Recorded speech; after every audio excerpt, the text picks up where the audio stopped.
skočíme do té rafle hluboké, která je hluboká asi 4 metry, možná 8 metrů od nás zhora.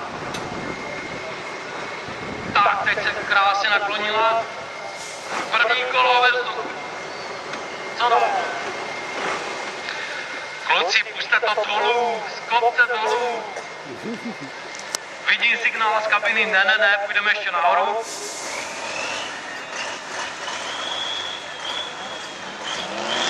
No, pojďme ten znak, pozbuďme, diváci.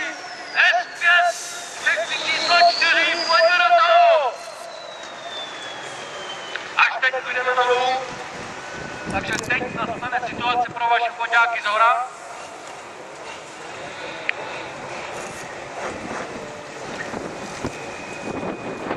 Taková Tatra má třeba spotřebu nafty v terénu zhruba asi nějakých 80 až 90 litrů na 100 km.